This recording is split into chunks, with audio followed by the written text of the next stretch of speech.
So, today we're going to talk about the story of philosophy once again. I still believe that it is a fucking amazing book. I really fucking like it. But from time to time, it can be a little bit tough to go through, even though I do just want to point out that it is only a fucking summary. So I don't know what the real book is like. I do just only know that it is around, I think, 600 pages. So it is also a very long one. I mean, it depends on whatever you're comparing it with. But it is a little bit of a longer one. Like, this is for sure, I guess. So yeah, let's see. And I'm just gonna read. Sensation is unorganized stimulus, perception is organized sensation, conception is organized perception, and science is organized knowledge. Wisdom is organized life. Each is a greater degree of order and sequence and unity. Do they want to say that wisdom, well, no, never mind, never mind. Antinomies are the insoluble dilemmas born of a science that tries to overlap experience. So, for example, when knowledge attempts to decide whether the world is finite or infinite in space, thought rebels against either supposition. Beyond any limit, we are driven to conceive something further, endlessly, and yet infinite is itself inconceivable. It is the categorical imperative in us, the unconditional command of our conscious, I think, to quote-unquote act as if the maxim of our action were to become by our will a universal law of nature. We know, not by reasoning but by vivid and immediate feelings, that we must avoid behavior which, if adopted by all men, would render social life impossible. Well, yeah, and this is something that I do want to highlight. We are not dumb. The whole human species is pretty smart. Of course, there is some people that are fucking smart, and I appreciate those. But we are, I think, in general, very fucking smart. The only thing unqualifiedly good in this world is a good will, the will to follow the moral law, regardless of profit or loss for ourselves. And it is also something that I try to underline as well, because I believe it is important. I believe it is fucking important, to be honest. Also to just, feel good about yourself, I think this is a very, very big part. I mean, if you don't feel good about yourself, if you don't feel good about who you are as a person, then it is a little bit fucked up, and it is not that cool, And I also just believe being a nice person and doing the right thing is something that's pretty cool. In terms of you feeling good about yourself, in terms of people are going to feel good about you and you're going to be remembered as a good person, which is also, I think, at least for me, a pretty huge thing. So yeah, I think it is importante. So act as to treat humanity, whether in thine own person or in that of another, in every case as an end, never only as a means. They could then be as polite to each other as strangers instead of hating each other like relatives. Many years later, Schopenhauer was so sure of having solved the chief problems of philosophy that he thought of having his signet ring carved with an image of the Sphinx throwing herself down the abyss as she had promised to do on having her riddles answered. Like a sensible pessimist, he had avoided that pitfall of optimists, the attempt to make a living with the pen. Yeah. I do think this is something that a lot of people are, quote-unquote, avoiding or feared of, to really just attempt or try doing something they really want to do, whether it is just making music, whether it is being an author, whether it is just something else. We all can just actually do something that's pretty fucking great. He called the little poodle Atma, in brackets, the Brahmin's term for the world soul, but the wags of the town called it young Schopenhauer. Okay, I don't get it, but anyway. The universities ignored him and his books as if to substantiate his claim that all advances in philosophy are made outside of academic walls. Life is short, but truth works far and lives long. Let us speak the truth. Yes, I would say so as fucking well. Fatigue, like pain, has its seat in the brain. Muscles not connected with the cerebrum, like the heart, never tire. Quote unquote, or it's a quote, must not mislead us into extending sleep unduly, for then it loses in intensity and becomes mere loss of time. Interesting. Yeah, I don't know. Yeah. For thousands of years, 53. Okay. This will is a will to live, and it is eternal enemy's death. And its eternal enemy's death. While on the other hand, temperance in this respect increases all the powers and especially the muscular powers, on which account it was part of the training of the Greek athletes. What? While on the other hand, temperance in this respect, what does it mean? Teetotalism, abstinence. There was a devout method and strict advocate of temperance. Abstinence from alcohol, the temperance movement. I see. Okay. Yeah, I mean, we need balance. It is something that I've seen in my life. It is something that I've seen in other people's lives. We need balance, in all sorts of things. But we do really need balance. The thing is, I'm a person, I do like to just have a relatively difficult life. And I'm just making my life quite difficult sometimes. And then I have to remind myself of the fact that I need balance. And I shouldn't fuck myself every single fucking day. But on the other hand, I think there's also enough people that really do have not a fancy life, but they're just making the life really easy by just a very poor example, showering very warm, always. And so what about a balance? What about a balance of, okay, I'm gonna take a cold shower, but I'm also gonna take a warm shower, for example, but having it balanced out, 2 minutes, 2 minutes, 3 minutes, 3 minutes, whatever it might be.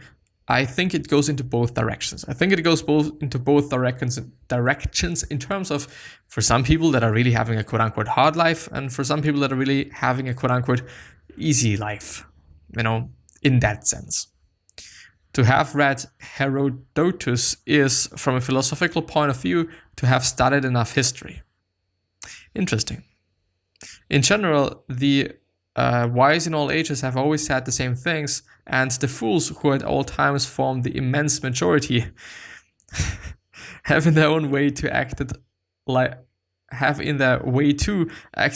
and done the opposite, and so it will continue. For as Voltaire says, we shall leave the world as foolish and wicked as we found it. Well, I don't know, something that I've clearly seen as well is that good things have been in society for quite some time. Ideas about finances, ideas about how to live your life, ideas about just all sorts of things. Yeah. As long as our consciousness is filled by our will, so long as we are given up to the throng of desires with their constant hopes and fears, so long as we are subject to willing, we can never have lasting happiness or peace. The satisfied passion oftener leads to unhappiness than to happiness, for its demand often conflicts so much with the personal welfare of him who is concerned that they undermine it. We are not probably conscious of the blessings and advantages we actually possess, nor do we prize them, but think of them merely as a matter of course, for they gratify us only negatively by restraining suffering. Such a lot of, I think, interesting things. As soon as want and suffering permit rest to a man, ennui is at once so near that he, well, anyway. Life swings like a pendulum backward and forward between pain and ennui. After man had transformed all pains and torments into the conception of hell, there remained nothing for heaven except ennui. 74, I think, page 74. The more successful we become, the more we something. Okay, never mind. But yeah, life is indeed backwards and forwards, backwards and forwards, and up and down and up and down. Yeah. But it still heavily depends on how you think about things, as how you view things, in what perspective you're just viewing things, As one is the constant scourge of the people, so ennui is the scourge of the fashionable world. In the middle class, the ennui is represented by the Sundays and want by the weekdays. Interesting. Every epic and dramatic poem can only represent a struggle, an effort, a fight for happiness, never enduring and complete happiness itself. It conducts its heroes through 1,000 dangers and difficulties to the goal. As soon as this is reached, it hastens to let the curtain fall. For now, there would remain nothing for it to do but to show that the glittering goal in which the hero expected to find happiness had only disappointed him, and that after its attainment he was no better off than before. And yes, this is a thing, just everything that's going to happen if you get really rich, that you think you're going to be extremely happy and everything is going to be nice, but no, not really. Suicide, the willful destruction of the single phenomenal existence, is a vain and foolish act, for the thing in itself, the species, and life and will in general, remains unaffected by it, even as the rainbow endures however fast the drops which support it for the moment may chance to fall. People are often reproached for wishing for money above all things and for loving it more than anything else, but it is natural and even inevitable for people to love that which, like an unwearying Proteus, is always ready to turn itself into whatever object their wandering wishes or their manifold desires may fix upon. Everything else can satisfy only one wish. Money alone is absolutely good because it is the abstract satisfaction of every wish, and I think it is very well worded. Very well worded. Men are 1,000 times more intent on becoming rich than on acquiring culture, though it is quite certain that what a man is contributes more to his happiness than what he. I see, and yes, I think it is the case. I mean, being rich is cool. I know, I'm not gonna lie. I'm just not having anything against money. But, big but, culture, which for me kind of includes people, traditions, just all of these things, can make up a huge part in one's pile of happiness, at my point of view. He searches greedily from place to place for new sensations, and at last he is conquered by that nemesis of the idle rich or the reckless voluptuary, ennui. What does actually ennui mean? I should look it up. Boredom. Nothing will protect us from external compulsion so much as the control of ourselves. Amazing. Very stoic. Only from the authors themselves can we receive philosophical thoughts.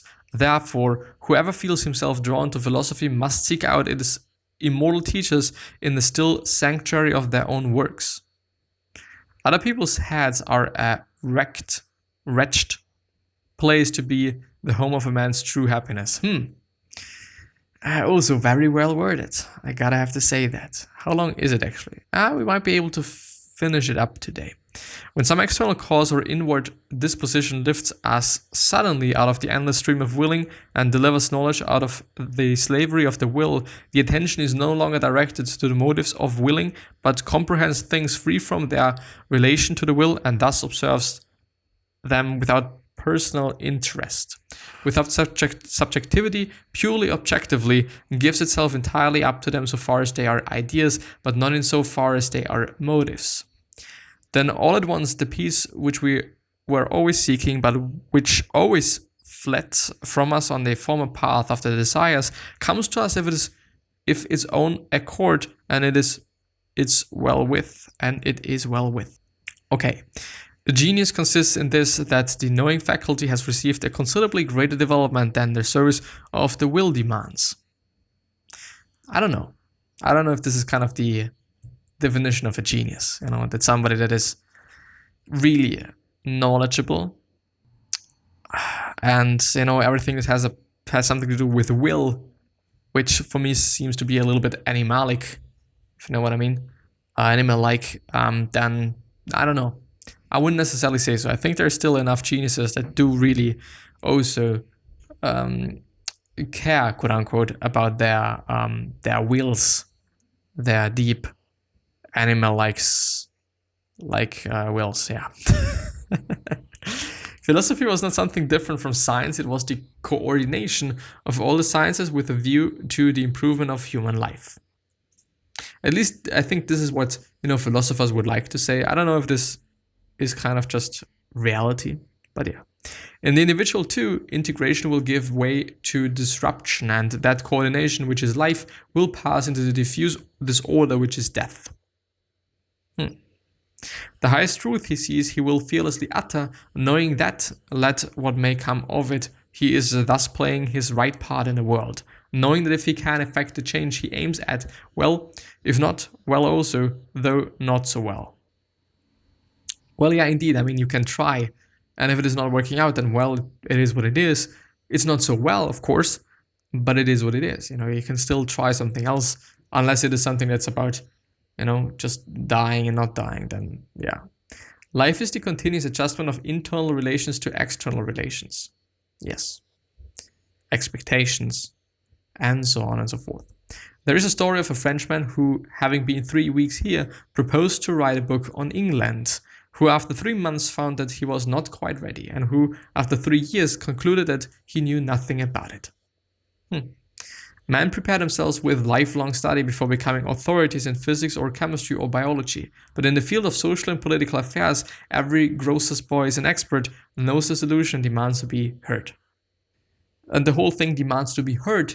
I totally believe that this is the case for just the whole social media thing at this point in time. We all think that we're doing something amazing, but we are not. The noblest Greek art was a union of the two ideas, the restless masculine power of Dionysus and the quiet feminine beauty of Apollo. Is it really? I don't know. My formula for greatness is amor fati, not only to bear up under every necessity, but to love it. Amor fati. I do wanna, am I just doing some dumb shit? No, I'm not doing some dumb shit right now. I do wanna look it up. Love of fate is a Latin phrase that may be translated as love of fate or love of one's fate. It is also to describe an attitude in which one sees everything that happens in one's life, including suffering and loss, as good or the very least necessary. And I like that. Amor fati. I do have to remind myself on that. Probably gonna forget about it because I've read it before. I've read it before, get it. Get it. Anyway. With nothing beyond your capacity, be not virtuous beyond your ability, and demand nothing of yourself contrary to probability. Varying foods have varying mental effects. Rice makes for Buddhism, and German metaphysics is the result of peer. Have people thought about German as, Germans and their beer, quote unquote, addiction, if I may call it like that, also back in the days? This is insane. The man who does not wish to be merely one of the mass only needs to cease to be easy on himself.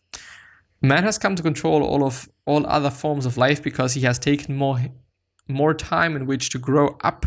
When he takes still more time and spends that time more wisely, he may learn even to control and remake himself. Our schools are the open sesame to utopia. He thinks the first philosophers were the best, and of them all he ranks highest Democritus and Aristotle.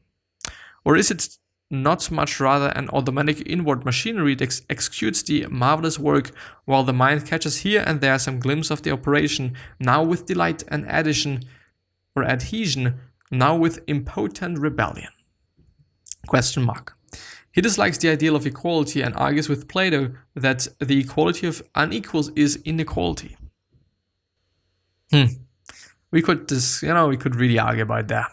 Men accept or reject philosophies, then according to their needs and their temperaments, not according to objective truth, quote unquote. They do not ask, is this logical? They ask, what will the actual practice of this philosophy mean for our lives and our interests? Arguments for and against may serve to illuminate, but they never prove.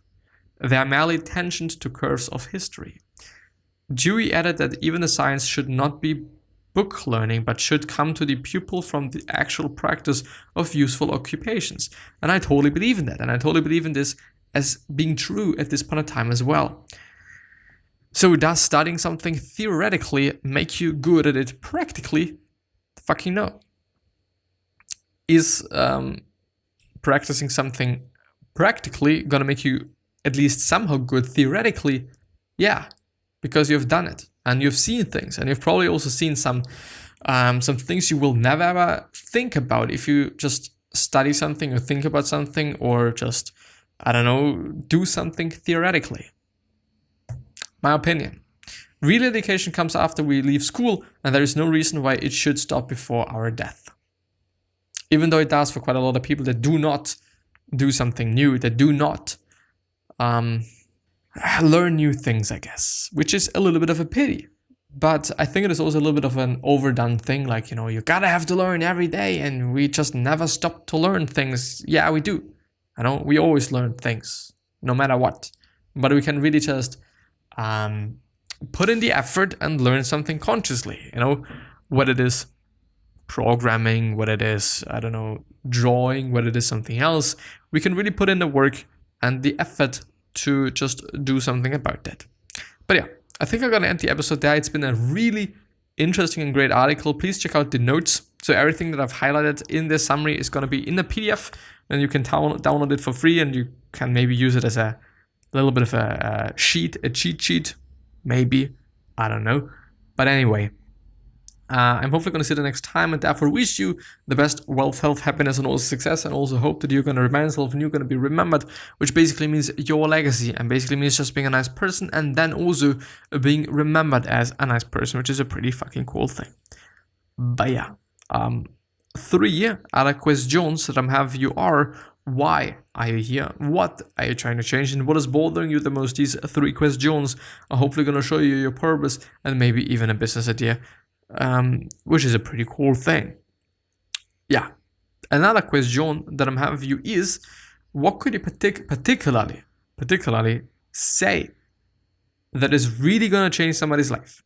Particularly say. But I mean, you could build things, you could just do things, you could make something, I don't fucking know. But particularly saying things. What could you achieve in another person's life, or for another person's life as well? I appreciate it. Thank you very much from the bottom of my heart. And I'm hopefully going to see you next time. So, bye-bye. I'll see you soon. Or something. We will see. Bye-bye. Now I can do it. Woo! Thank you. I appreciate I appreciate it. Bye-bye.